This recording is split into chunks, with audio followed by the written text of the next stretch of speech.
really, really pleased to be at least with you, everybody, in this virtual connection. I would be really glad to be personal also there, but sometimes we can't change the situations. First of all, big thanks you to Michaela Magas and Andrew Duber for doing these events and the whole Music Tech Festival, which I had pleasure to be part when they have been visiting also Ljubljana.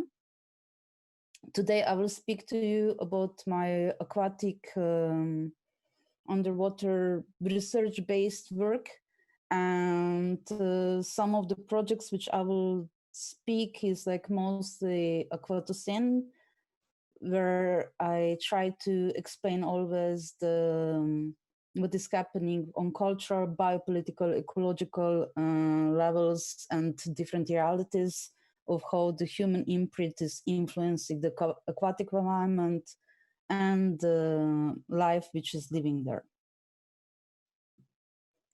A few years ago, I started to work a lot with jellyfish organism, which is like one of the most common in many different oceans and seas. And with this work, I started to be much more aware. Through working with one organism, I started to be much more aware of what is happening with the oceans and seas also when we humans are dealing with them. The research was like quite extended. It happened in first part in 2013 and 2014. I spent also lots of time at the marine station in Izmir in Turkey, where I was working, like I'm a professional sculptor, but I was always very interested into sound and what is happening on the sound-wise also in different environments. And then I had this amazing opportunity to collaborate with marine biologists. So in our collaborative work, we have been exploring what is the relationship of the jellyfish, Aurelia aurita, like moon jellyfish specifically, with its environment. How do they communicate? What is their kind of fraction and reactions? And during the research, which was going on for a few years, I developed two pieces. One of the pieces is looking more into relationship between the machines and robots and the organisms, the jellyfish on one side. And other piece I developed as a performing piece, where me and Aurelia aurita, the moon jellyfishes, are together at the stage, and we perform together. The piece tries to speak and directly points down to this kind of relationships with non-human organisms, which they're so different than us that it's really hard to connect with them. You know, when we speak about this kind of connection between humans and non-humans, or sometimes I like to use the word more than human, it's sometimes very tricky because, you know, with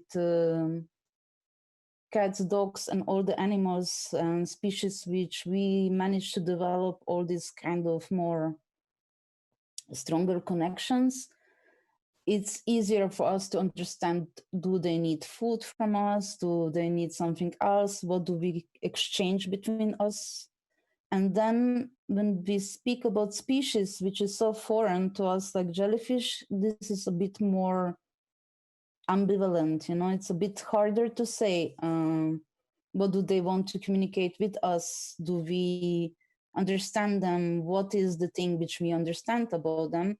So I like to explain the project with the words from Paul Celan, the poet. There are still songs to sing beyond mankind, or humankind, maybe better even. And I will play, you know, just few moments from this performance. So it's more like it's a kind of ongoing looping meditation.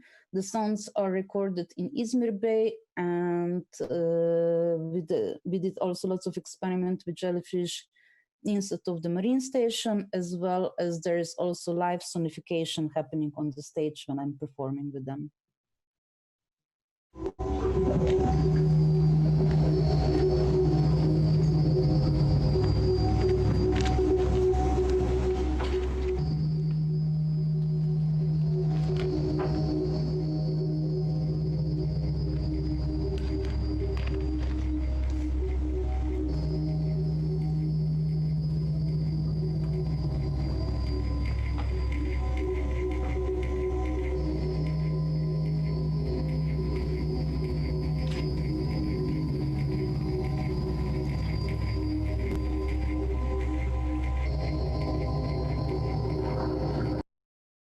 when I was developing the piece, I spent lots of time then at the marine station, and I was also doing lots of recordings with hydrophones. And what I noticed when I was going always out into the Aegean Sea, and also I spent lots of time next to Adriatic Sea because I'm coming from Slovenia, which we have coast on there. I started to notice that all these kind of beautiful sounds, which I always wanted to hear from the oceans and seas, are actually the illusion, because what is the presence there, and the most present in the oceans and seas, I will just skip a bit, are the boats, different ships and different containers, which they're kind of contaminating the oceans and seas, because on the surface, it doesn't bother us so much because we can't hear it. And always when you dive into the ocean or you start to listen with hydrophones, you start to notice that there is not so much sounds from animals or bioacoustics. Is the bioacoustics or acoustics of the oceans and seas is changing, and changed in the last 50 years drastically because of our human imprint into the oceans and seas. And what I like to always point out when I speak about the project Aquatocene, which I will come to, there are some audio compositions which I developed them with working on bioacoustics, acoustics in general, and also this underwater noise pollution, is that the sound is very important for the aquatic life, because very quickly we have darkness, and inside of the darkness, like I like to say, humans, we are visual animals, but in the oceans, the sea, this is changing really quickly, because everything, and when you don't see far, you can hear far, because of the density and physicality of the oceans and seas. The sound is actually traveling wider and bigger than in air, so there is one of these things that sometimes, because for us humans, this is not our natural environment, we like to forget that something else can behave differently, and it can have also different impact on something which is quite foreign to us. So lots of marine animals, especially whales, dolphins, are very much depending on their kind of like interaction and talking with each other, because it's not only that they will give each other signals about what is happening, what is better food and so on, but they do also chit chat with each other. And this is like strongly impacted and very disturbed by our human technological imprint into the waters, and it can be in the shallow waters and also in deep waters, because lately there is also lots of talk about deep sea mining, which I'm pretty sure it will have also lots of devastation for the aquatic environments. So the frequencies, they started to research them in 1990s, so it's really interesting to look into that, how far and wide the signal travel in the oceans and seas, and where you can hear it also. That's why also whales and dolphins can also talk with each other on really, really long distances. And this means also that they can travel, and it's the same with sound, because all the oceans and seas of our world are actually interconnected. So this interconnectivity is very important to understand that, even though that there are different salinities in different oceans, there are different deepness also, and the different pH and so on, is this all changing? And also one of the facts why the sound starts to travel and be even more present in even higher frequency can go further, and the more here is also because of the warming of the waters, and the pH is also changing, and higher pH, more sound can travel through. But all this kind of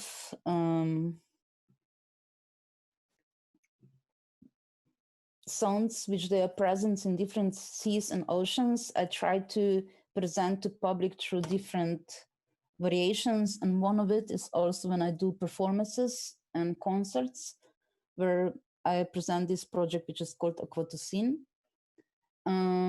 On different localities, I record on different deepness, and I try to make composition which is much more condensed than was actually happening at that moment in time. And I will play for you now parts of one of my compositions where there is a mix between the bioacoustics, the aquatic acoustic, and the human noise imprint. Sorry.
I'm a bit jumping.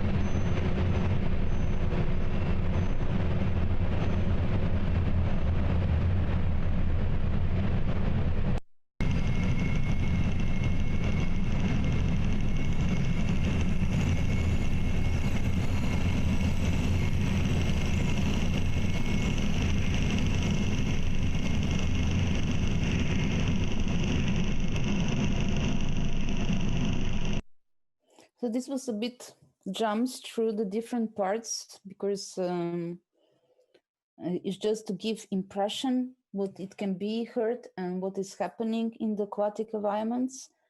And like there is also one thing which I like to explore when I'm there, because it is possible to hear, but you have to start to develop after some while when you record.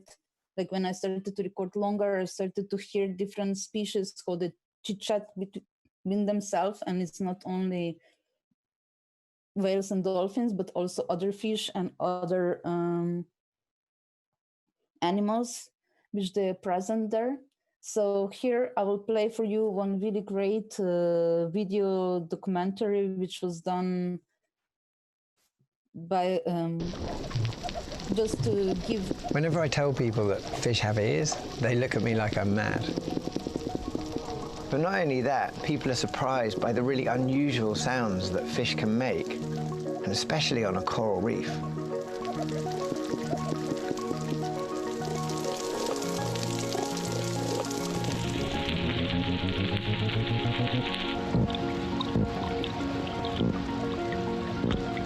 When we're listening to a reef, we hear the snapping shrimp crackling away.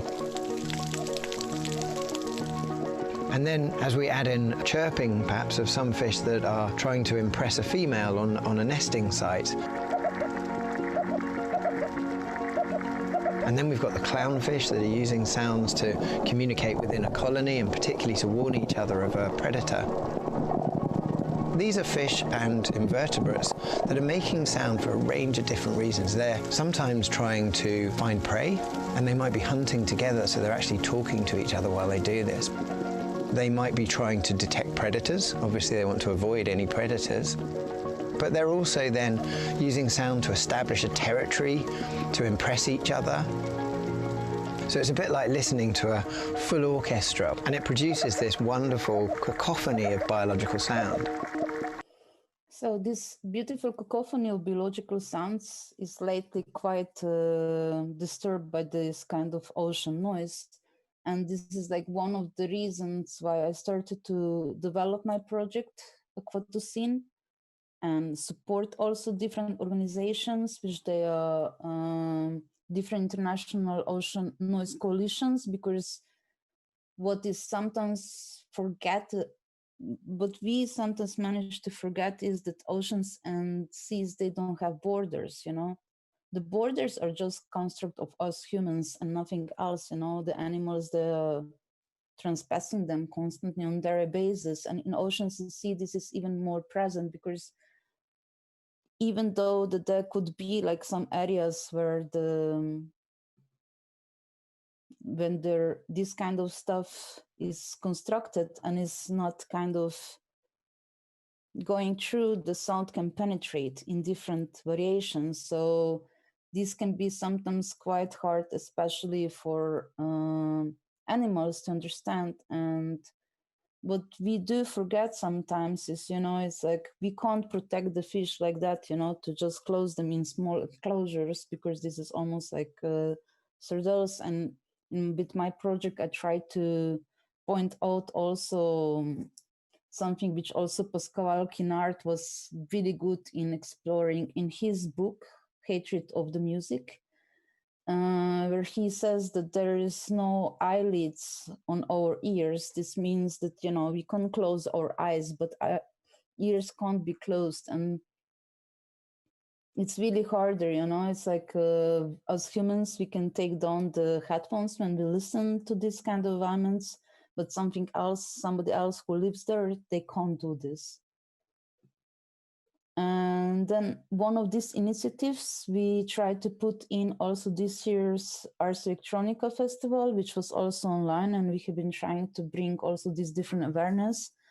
So I focused directly on Adriatic Garden together with colleague Gino Šutić and Manja Ristić. We developed different variations, And what we have been trying to do, put out, and what I hope that it will grow into something bigger in next few years, there will be also this kind of commitment to understand the values of care with other environments and understanding of other species. So especially this kind of strategies of empathy or strategies of better connection with this kind of animals would be very important, especially to understand what could be the solidarity. So today I just wanted to present you these two projects from mine, which they are both trying to bring this awareness near to us. And I would also like to bring out that, instead of this kind of constant presence in different environments, in different formations, what we humans do, we are like aquaforming the oceans and all the waters, also like all the water bodies all around the world with our daily interaction. So one of the latest projects which I developed in 2018 together with colleague Gino Šutić was also talking about this one of these novelty pollutants which they're happening in the oceans and seas, and this is with what is happening on pharmaceutical levels. As in idea, we took this concept of terraforming, how humans with our technological presence, we are changing the terra and we are changing also the water, and we started to use the expression aquaformations instead of that. And there we have been doing few tests with ibuprofen and with different drugs and pharmaceuticals, which we are all using on daily basis. And I will just show two videos. This is like microscopic videos. After some while in the experimental process, we realized that the presence of this kind of pharmaceuticals, they can change the behavior of microorganisms, but not only change the behavior of them, but it's also problematic that they are dissolving into their environment. So this means that they are quite damaged, that they can't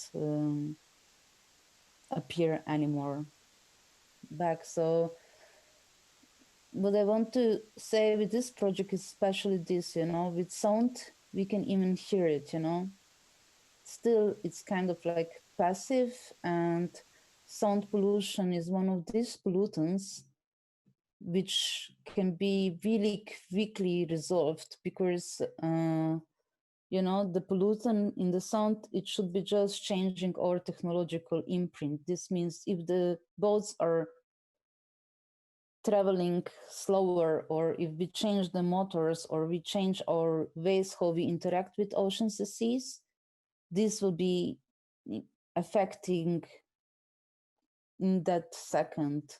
With this other pharmaceutical and microplastics and plastic and all this, it will be much more complex how we can solve our situations.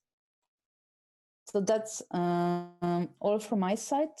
I would ask if there are some questions. I'm happy to answer them. Otherwise, I would be happy also to invite everybody to listen and play the compositions for yourself. I have them on my Bandcamp or my webpage, so it's very great.